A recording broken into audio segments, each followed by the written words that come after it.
Good morning বন্ধুরা, তোমরা সবাই কেমন আছো? আমার চ্যানেল ঘরে ও বাইরে রত্নায় আমি পিউ চলে এসেছি প্রত্যেক দিনের মতো সারাদিনের ব্লগ নিয়ে। সকালবেলা দেখো ঘুম থেকে উঠেছি, একটু মাছ এসেছে, তো একটু বেলা করে ওঠা হচ্ছিলো বলে সকালের দিকে মাছগুলো ঠিকঠাক পাওয়া যায় না। তো আজকে আমার অনেকটা তাড়াতাড়ি ঘুম ভেঙে গেছে, তো সেক্ষেত্রে আমি একদম বললাম যে তাহলে একটু মাছ নিয়ে নিই। তো ওখানে অলরেডি দুটো দিদিভাই কিন্তু মাছ নেওয়া শুরু করেছে, কিন্তু আমি আজকে রুই মাছ কিছু নেব না। তো কি মাছ নিলাম তো চলো আমি যখন ধুতে থাকবো তোমাদের সাথে শেয়ার করব। এখন সকালে রান্নাটা চাপিয়ে দিয়েছি, সকালবেলা রান্না চাপিয়ে দিয়েছি, গ্যাসটা সমস্ত কিছু পরিষ্কার পরিচ্ছন্ন আমার কিন্তু কমপ্লিট হয়ে গেছে। এদিকে ভাত চাপিয়েছি, এদিকে ডালটা সিদ্ধ চাপিয়েছি ইন্ডাকশানে, আর একদিকে চাপিয়েছি ইঁচড় আলু সিদ্ধ করতে দিয়েছিলাম। ইঁচড় আলু সিদ্ধ করতে দিয়েছি, দেখো সিদ্ধ হয়ে গেছে, আমি অলরেডি জল ঝরাতে দিয়ে দিয়েছি। ওদিকে ভাত ডাল হচ্ছে, বাকি কাজগুলো কিন্তু হতে থাক। এদিকে কি মাছ নিলাম সেটুকু তোমাদের সাথে শেয়ার করছি। তো দু রকমের আমি মাছ নিয়ে নিয়েছি। তো চলো, তোমরা একটা মাছ তো দেখতেই পাচ্ছ, চিনতেই পারছো, আবার অনেকে তোমরা চিনতে পারছো, আবার অনেকে চিনতে পারছো না। তো চলো দেখে নাও ফাইনালি কি মাছ নিয়েছি। ওই যে এক দফা হচ্ছে পাবদা মাছ নিয়েছি, কিছুটা পাবদা মাছ নিয়েছি, যেহেতু ছেলে খেতে ভালোবাসে পাবদা মাছ। আর একটা মাছ নিয়েছি, সেটা হচ্ছে পাঙ্খা মাছ।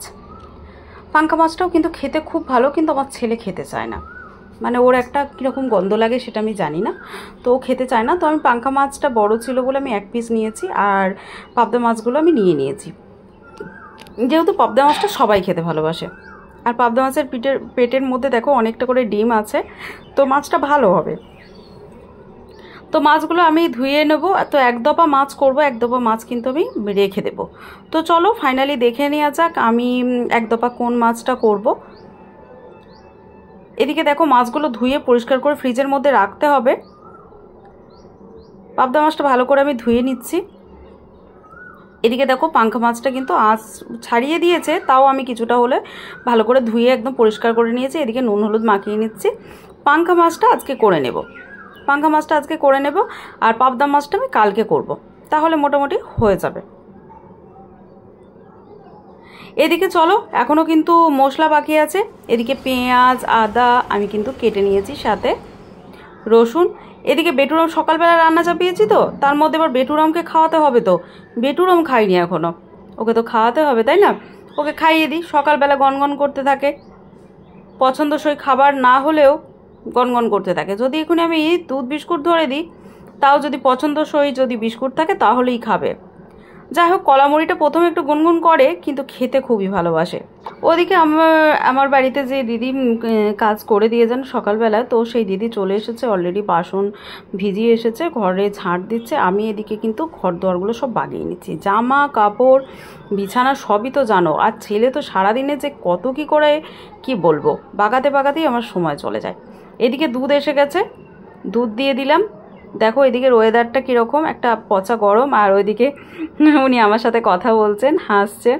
তো বলছে একদিন ভালো করে ভিডিও করো বৌদি, আমি কিন্তু ভালো জামা কাপড় পরে আসবো। বললাম ঠিক আছে, তাই করে দেবো, তোমার চিন্তা নেই। তো এদিকে দেখো আলনাতেও আমার সমস্ত গুছিয়ে রেখেছি, বিছানাটাও আমার বাগানো গোছানো হয়ে গেছে। ও দুটো ঘরের বিছানা বাগানো, মায়ের বিছানা বাগানো। এদিকে বেটুরামকে এই যে বিছানাটা বাগালাম না, খানিক পর আমার বিছানার অবস্থা কিন্তু সেই একদম অন্যরকম হয়ে যাবে, যেহেতু অনলাইনে ক্লাস করতে থাকে আর বিছানার এপাশ ওপাশ ঘুরতে থাকে। অলরেডি মাছ ভাজতে দিয়েছি। এদিকে দেখো আমি কিন্তু কাঁকরোল আর কাঁকরোল আর করলা কেটে নিয়েছি, যেহেতু কাঁকরোলটা ভাজা খেতে আমার বেটু পছন্দ করে, আর করলা মোটেও খাবে না। আমি খেতে খুবই পছন্দ করি, উচ্ছে করলা তেতো জাতীয় জিনিস আমি খেতে খুবই পছন্দ করি। এদিকে দেখো আমি কিন্তু মশলা কষাতে শুরু করেছি। কি করব বলো তো, এই যে এঁচড়ের ডাল করেছি, মুসুরির ডাল আলু এঁচড় দিয়ে, বেশ ভালো লাগে খেতে। আর এই যে 3টে ডিম বার করেছি, দেখতে পেয়েছো? এই 3টে ডিম কি হবে বলো তো? বেটুরামের জন্য, ও তো পাঙ্খা মাছ খাবে না। অলরেডি পোস্ত ভিজিয়ে দিয়েছি। তোমরা কি বুঝতে পারছো যে আমার বেটুরামের জন্য কী রান্না হবে? তো চলো ভিডিওটা তোমরা কিন্তু দেখতে থাকো, কন্টিনিউ স্কিপ না করে দেখতে থাকো, আশা করি ভালো লাগবে।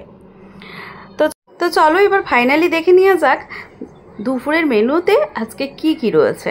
হ্যাঁ, টুকটাক করে তোমাদেরকে দেখিয়েছি, কিন্তু ফাইনালি যে খাবার সাজানোর ব্যাপারটা সেটা তোমরা দেখে নাও।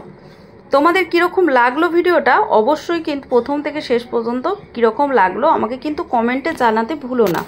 অবশ্যই আমাকে কমেন্টে জানিও তোমরা। আর তোমাদের যার যার খেতে ভালো লাগে অবশ্যই আমাকে কমেন্টে জানিও। এদিকে দেখো আমি কিন্তু করলা নিয়ে নিয়েছি, তার সাথে এই যে কাঁকরোল ভাজা। কাঁকরোল ভাজাটা কিন্তু বেশ ভালো লাগে, আমরা কিন্তু ঘি করলাও বলি। একটু কেমন ঘি ঘি টাইপের স্বাদ লাগে আর খেতেও কিন্তু বেশ ভালো লাগে। যেমন মানে করলা উচ্ছে যেটা বলো, যেটা তেতো, কিন্তু এই কাঁকরোলটা কিন্তু একটু মিষ্টি মিষ্টি খেতে বেশ ভালো লাগে। তো যাই হোক, এই জন্যই আমার বেটু পছন্দ করে। লেবু লঙ্কা পেঁয়াজ নিয়ে নিয়েছি, তার সাথে এই যে এঁচড়ের ডাল বাটি ভর্তি করে নিয়েছি। এই ডালটা কিন্তু আমরা ভাতের সাথে খেতে সবাই খুব পছন্দ করি। হ্যাঁ, রুটির সাথেও কিন্তু বেশ ভালো লাগে খেতে, কিন্তু ওই যে ভেতো বাঙালি বলে কথা, ভাতের সাথে হবে না, এটা হয় নাকি কখনো। তারপর এই যে চলে এসেছে পাঙ্কা মাছের তেল ঝাল। পাঙ্কা মাছের তেল ঝাল করা হয়েছে কালো জিরে কাঁচা লঙ্কা দিয়ে, বেশ ভালো লাগে খেতে। মাছের ঝাল দেওয়াটার সাথে দিয়েই ভাত খাওয়া হয়ে যাবে এক থালা অনায়াসে। তারপরে ওই যে ডিম বার করেছি আমার বেটুরামের জন্য, দুবেলার জন্য আমি ডিম পোস্ত বানিয়ে রেখেছি। ও রাত্রেও খাবে আবার দিনেও খাবে। ডিম পোস্ত খেতে খুব ভালোবাসে, অনেক দিন ধরেই বলছে মামা একটু ডিম পোস্ত বানিয়ে দাও তো। তো চলো, বেটুরাম খাবে না এটা কখনো হতে পারে? তো আমি মা, আমাকে তো করে দিতেই হবে যেটা পছন্দ করে। হ্যাঁ, অনেক দিন ধরে বলছে, সঙ্গে সঙ্গে আমি দিই না, কিন্তু ও যখন খেতে চায় আমি 2 দিন 4 দিন পর হলেও ওকে আমি করে দিই। তো চলো, ফাইনালি কিন্তু দুপুরের মেনু তোমাদের সাথে আমার শেয়ার হয়ে গেল। এরপর আমার বেটুরামকে খেতে ডাকতে হবে, তারপর আমাকেও খেয়ে নিতে হবে। আমরা সবাই একসাথে দুপুরের খাবার খেয়ে নেব।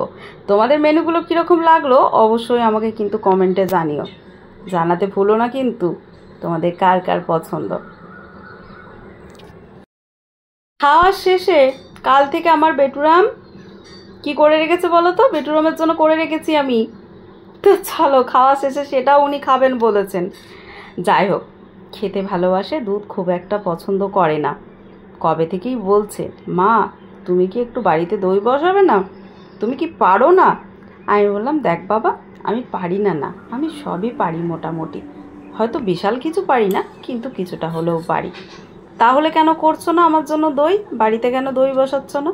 তো চলো, কালকে ফাইনালি দই বসিয়েছিলাম, দইটাও কিন্তু বেশ সুন্দর হয়েছে। হ্যাঁ, মাটির সরাতে হলে একটু ভালো লাগে। বেটুরামকে খাইয়ে দেয় একটু শোয়ার পর, একটা পড়া কমপ্লিট হয়ে গেছে, আবার একটা পড়াতে দিতে যাচ্ছি। তো চলো, সারাদিন অল্প অল্প করে যেটুকু পারলাম তোমাদের সাথে অল্প অল্প করে ভিডিওটা শেয়ার করলাম।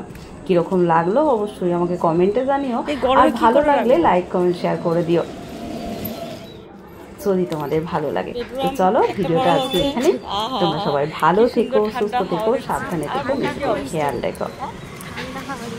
ঠান্ডা সেটা গরমে পড়তে যাচ্ছে, কিন্তু যেতে যেতে কি খেতে চাইছে জিজ্ঞাসা করো একবার। কি খেতে চাইছে দেখি, একবার দেখি মুখটা। Cold drinks.